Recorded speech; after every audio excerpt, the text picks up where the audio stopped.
રાધે રાધે. જય સિયારામ. રાધે રાધે. જય સિયારામ. જય સિયારામ. આપણે શ્રી શ્રી રામચરિત માનસની અંદર રાવણ અને મારીચ વચ્ચે સંવાદ ચાલે છે. અરણ્યકાંડમાં મારીચ અને રાવણ વાતચીત કરે છે. એમાં રાવણ એમ કહે છે કે સોનાનું હરણું બની અને સીતાજીની સામે જા અને રામને દૂર લઈ જા એટલે હું સીતાજીનું હરણ કરી. તો મારીચ સમજાવે છે કે આ કરવા જેવું કામ નથી. રામ સાક્ષાત ભગવાન છે.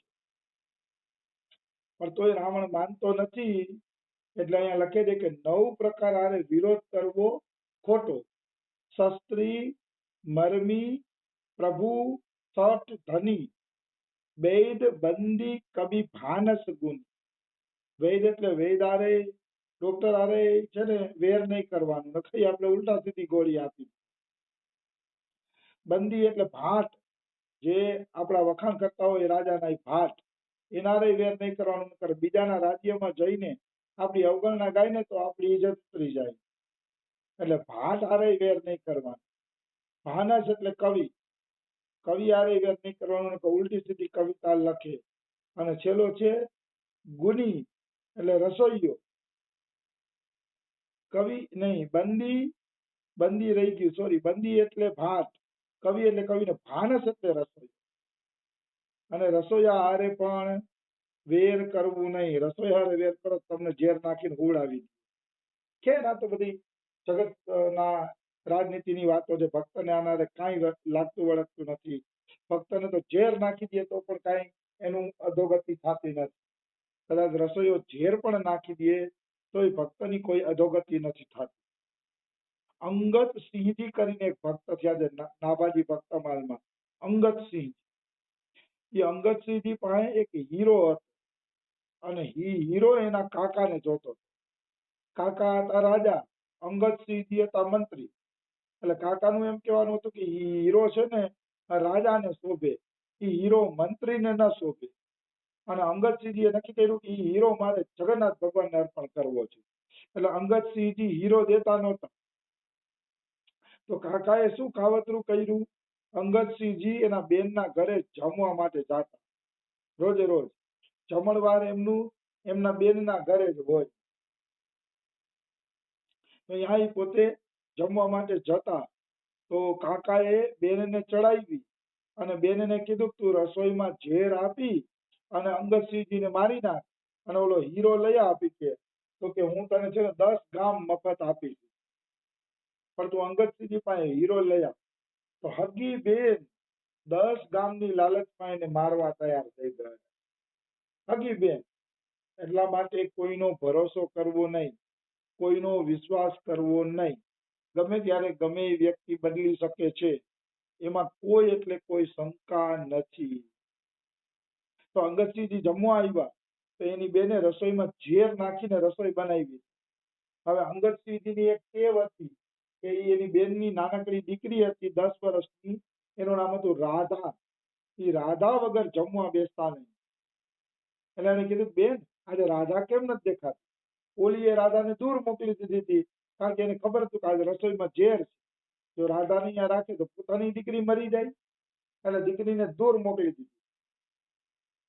તો કે ભાઈ રાધા આવી જશે કે આજ બારે રમવા વહી ગઈ છે કે તું જમી લે ભાઈ. તો કે ના, હું રાધા વગર કઈ રીતે જમું. તો કે રાધા આવી જશે, ચિંતા ન કરો કે ગમે ત્યારે આવી જશે તો ચિંતા ના કરો. તો કે ના, હું રાધા વગર જમી શકું. તો એની દીકરી પ્રત્યે પ્રેમ જોઈને બેન ફપકી ફપકીને રોવા માંડી. એટલે ફપકી ફપકી રોવા માંડી તો આને ખબર પડી ગઈ કે દાળમાં કંઈક કાળું છે. એટલે એને પૂછ્યું કેમ તમે ફપકી ફપકીને રોવો છો, શું કારણ છે બતાવો. ત્યારે કીધું ભાઈ મેં તારા ખાવામાં ઝેર નાખ્યું છે તારા કાકાના કહેવાથી. પછી એને એમ થયું અરે બેન આ તે શું કર્યું. આ રસોઈનો તો મારા ઠાકુરને ભોગ લાગી ગયો છે. મારા ઠાકુરે આ રસોઈ જમી લીધી છે. હવે તો હું આ રસોઈ જઈને પાર કરીશ. હવે તો હું આ રસોઈ જમીશ જ, જમવી જ પડશે મારે કે એના વગર હાલશે જ નહીં કે કારણ કે તે મારા ઠાકુરને ભોગ લગાડી દીધો ઝેરવાળી. બેને ખૂબ ના પાડી. તો અંગદસિંહજી માયનાને અને ઠાકોરની ભોગ લગાડેલી રસોઈ અંગદસિંહજી પોતે જમી ગયા. જમી અને ઘરની અંદર જઈને સૂઈ ગયા તો અંગદસિંહજીને કાંઈ ન થયું, ઝેર પણ ન ચડ્યું અને એને કાંઈ થયું જ. કહેવાનો ભાવ શું છે? કહેવાનો ભાવ એ છે કે ભક્તોને આવા ઝેર બેર ચડતા નથી. ભક્તોની રક્ષા તો ભગવાન કરે છે. એટલે ભક્તએ ખાલી ભગવાનને પ્રસન્ન રાખવા. ભગવાન પ્રસન્ન હશે ને તો નવે નવ શસ્ત્રધારી મરમી ને જે કાંઈ બુરું કરવાની કોશિશ કરશે ને તો ઉલટી એને જ મોઢાની ખાવી પડશે અને ભગવાન આપણી રક્ષા કરી લેશે. એટલે આવા કોણ આપણું ખરાબ કરે છે નથી કરતું એ વિચારમાં ભક્ત રહેતો નથી. ભક્ત તો કેવલ પ્રભુનું ભજન કરે. ભક્તની દ્રષ્ટિ તો કેવલ પ્રભુ ઉપર જ હોય છે. ભક્ત ક્યારેય વિચાર નથી કરતો કોણ મારી પાછળ કેવું કરે છે. એ બધી રક્ષા પ્રભુ કરે છે. એ બધી રક્ષા ભગવાન કરે છે. એમાં કોઈ એટલે કોઈ પણ પ્રકારની શંકા નથી. આવી વસ્તુ છે. તો આ 9 થી વિરોધ ન કરવો એ રામાયણમાં પૂરું થયું. હવે આપણે આગળ વધીએ. મારીચ શું વિચારે છે? ઉભય ભાતી દેખાની જ મરના તબ તા કિસી રઘુનાયક શરણ. ઉભય ભાતી એટલે બે રીતે એને પોતાનું મરણ દેખાણ. જો નહીં રાવણનું કામ કરું તો રાવણ તલવારથી મારી નાખશે અને જો કામ કરીશ તો રામ એના ધનુષ બાણથી મારી નાખશે. એટલે એને ખબર હતી કે મારે બે રીતે મરવાનું જ છે. એટલે એને રામની શરણાગતિ લઈ લીધી કે રામ હવે મરવું જ છે તો તમારા હાથે મરવું. રામની શરણાગતિ લઈ લે છે.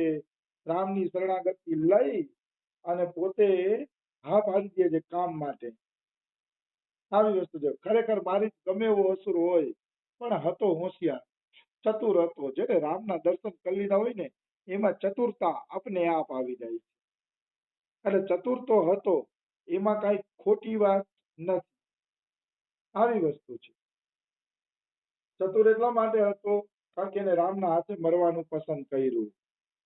ઉતરું દેત મુઈ બદબ અભાગે કસ ન મરો રઘુપતિ સર લાગે. જો રાવણને સામે ઉત્તર દઈશ, સામે જવાબ દઈશ, ના પાડી તો રાવણ અભાગીઓ મને મારી નાખશે. તો એના કરતા રામના હાથના બાણથી જ મરવું એ જ મારા માટે બહેતર છે. હું રામના હાથે જ મરી શકીએ આવું મારી જ નક્કી કરે છે. ધન્ય છે ને મૃત્યુ સુધારી લીધું. જેને મૃત્યુ સુધારી લીધું એને બધું સુધારી લીધું. સાચા ખેલ તો મૃત્યુ વખતે જ થાય છે. અંતે મતિ સો ગતિ. જો અંતે મતિ સુધારી લીધી તો બાજી મારી ગયો. એમાં કોઈ એટલે કોઈ શંકા નથી. એટલે જ ગીતાજીમાં ભગવાને કીધું છે યમ યમ વાપી સ્મરણ ભાવમ જગત અંતે ક્લેવરમ તમ તમે વૈતી કોન્તે સદા તદભાવ ભાવિતઃ. મતલબ અંતિમ સમયે મનુષ્ય જે જે સ્મરણ કરતા મરે છે વાસ્તવમાં એ જ ગતિને પામે છે. નિશ્ચિત એ ગતિને પામે છે.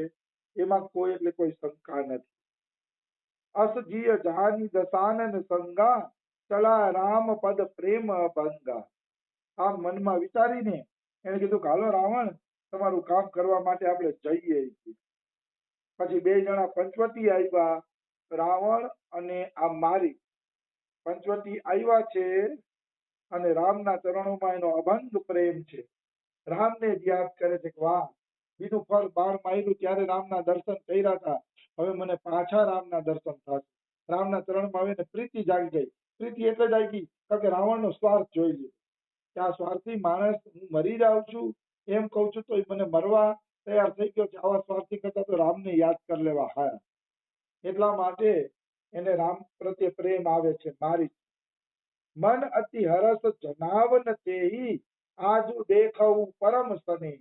મનમાં હરખ છે કે મારા પરમ સ્નેહી રામના આજે દર્શન કરીશ, મારા ઠાકોરજીના દર્શન આજે મને થશે. મનમાં હરખ છે પણ રાવણને જણાવતા નથી કારણ કે રાવણને જણાવીને વળી વચ્ચે ગુસ્સો કરે તો કે તું તો મારા શત્રુને યાદ કરીને હરખાશ અને વચ્ચે જ મારી નાખે તો રામના દર્શન થાય નહીં. એટલે રામના દર્શનથી વંચિત ન થવું પડે એટલે પોતાના મનનો હરખ પણ મારી જ છે ને એ જણાવતો નથી.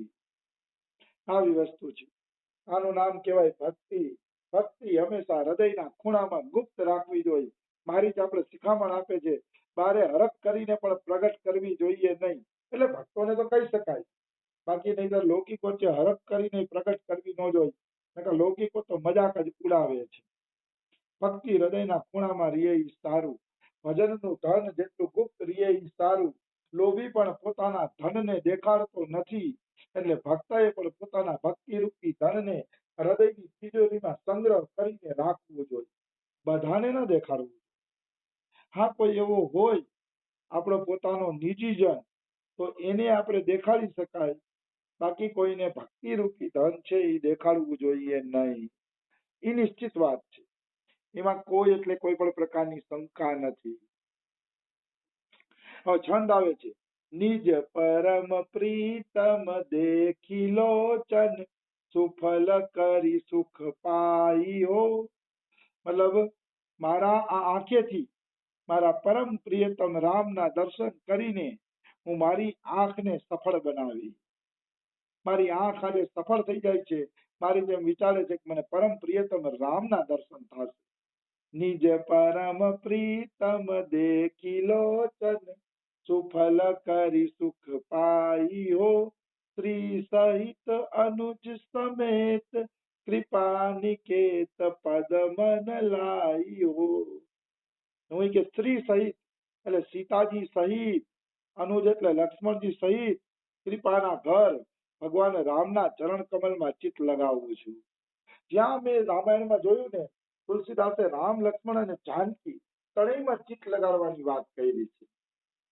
મને એમ થાય છે કે તુલસીદાસે આ ત્રણેયમાં ચિત્ત લગાડવાની વાત શા માટે કરી હશે? તો એનું કારણ છે કે હરેક મંદિરમાં રામ, લક્ષ્મણ, જાનકીની મૂર્તિ હોય છે. હરેક મંદિરની અંદર રામ, લક્ષ્મણ, જાનકી વગરનું કોઈ મંદિર નહીં હોય. ક્યાંક જ સીતારામ હશે, બાકી રામ, લક્ષ્મણ અને જાનકી જ હશે. તો શાસ્ત્રના વચનોને મર્યાદા આપીને તુલસીદાસે રામ, લક્ષ્મણ, જાનકીને જ મનમાં બસાવવાની વાત કરી છે. અથવા તો જ્ઞાન, વૈરાગ્ય અને ભક્તિ, આ ત્રણ રામ, લક્ષ્મણ, જાનકીના પ્રતીક છે. તો જ્યાં સુધી જ્ઞાન, વૈરાગ્ય અને ભક્તિ નહીં આવે ત્યાં સુધી જીવ ભગવત પ્રાપ્તિ નહીં કરી શકે. રામ છે એ જ્ઞાનનું સ્વરૂપ છે અને લક્ષ્મણ છે એ વૈરાગ્યનું સ્વરૂપ છે, કારણ કે લક્ષ્મણે બધો વૈરાગ કરીને રામની સેવા કરી. એટલે લક્ષ્મણ વૈરાગ્યનું સ્વરૂપ છે, રામ તો જ્ઞાનનું સ્વરૂપ છે અને સીતા માતા છે એ ભક્તિ દેવીનું સ્વરૂપ છે. જ્ઞાન, ભક્તિ અને વૈરાગ્ય ત્રણેય જાણે જાગ્રત થઈને જીવનમાં આવે ને ત્યારે જીવ છે ને પ્રભુનું ભજન કરી શકે છે. નહીતર પ્રભુનું ભજન કરવું બહુ કઠિન છે, સાધારણ વ્યક્તિથી થઈ શકતું નથી, નિશ્ચિત થઈ શકતું નથી. એમાં કોઈ એટલે કોઈ શંકા નથી. આવી વસ્તુ છે. એટલે મતલબ હૃદયમાં જો ભગવાનને બેસાડવા હોય તો બને ત્યાં સુધી રામ, લક્ષ્મણ, જાનકીને જ બેસાડવા. અને એક વાત તમને એ પણ કહી દઉં, હંમેશા શાસ્ત્રની વાતનું સમર્થન કરો. શાસ્ત્રમાં રામ, લક્ષ્મણ, જાનકીની મૂર્તિ રાખવાનું કીધું છે, એટલે બધા મંદિરમાં ઈ જ હોય છે, તો આપણે ઈ જ રાખવી, શાસ્ત્ર વિરુદ્ધ નહીં કરવા. ઘણા લોકો શાસ્ત્ર વિરુદ્ધ કરવાનું, સીતારામને ભજી તો ઈ જ રાખી, લક્ષ્મણની જરૂર નથી, આમ જરૂર નથી, ધનુષ બાણની જરૂર નથી, ઓલું આ તે કઈ નહીં વિચારવાનું. જે શાસ્ત્ર કહે છે એ કરવાનું. આપણા મનમુખી ભગવાન ઘરમાં બેસાડવા નહીં. ભલે પ્રેમના નાતે ભગવાન મનમુખી બેહાડો તો ભગવાન છોડે નહીં. અમે તો જો શાસ્ત્ર પ્રેમી રહ્યા એટલે શાસ્ત્ર ફોલો કરવું અમને વધુ ગમે. શાસ્ત્રનું પૂર્ણ રીતે પાલન થવું જોઈએ. રામ, લક્ષ્મણ, જાનકી અને રામ અને લક્ષ્મણના હાથમાં ધનુષ એટલે ધનુષ. પછી એમાં કોઈ ફેરફાર મને બહુ પસંદ લાગતો નથી. આવી વસ્તુ છે. કારણ કે શાસ્ત્ર પ્રમાણે ભજન કરીએ તો સારું. શાસ્ત્ર પ્રમાણે કૃષ્ણ પીળું પિતાંબર પહેરે છે, પગની આંટી મારીને ઉભા છે, તો પછી એવા જ કૃષ્ણ હોવા જોઈએ. મનમુખી કૃષ્ણ બનાવવાથી એની શોભા નથી થતી. કૃષ્ણ તો પગની આંટી વાળા જ સારા લાગે. પગની આંટીમાં જે કૃષ્ણની મનમોહક શોભા થાય છે, એવી શોભા તો કદાપી કોઈ પણ રૂપમાં થઈ ન શકે. એટલે એ મનમોહક રૂપને જ આપણે ધ્યાનમાં રાખવું જોઈએ. શાસ્ત્ર અનુસાર વિષ્ણુ ભગવાન ચતુર્ભુજ છે તો ચતુર્ભુજ જ રાખવા જોઈએ શાસ્ત્ર અનુસાર. શાસ્ત્રમાં જે ભગવાનની રૂપ સુંદરતાનું વર્ણન છે એ જ વર્ણન પ્રમાણે રાખવા જોઈએ. તો સમય થઈ ગયો છે, બીજું આપણે કાલે લઈ લઈશું. રાધે રાધે, જય શ્રી રામ. રાધે રાધે.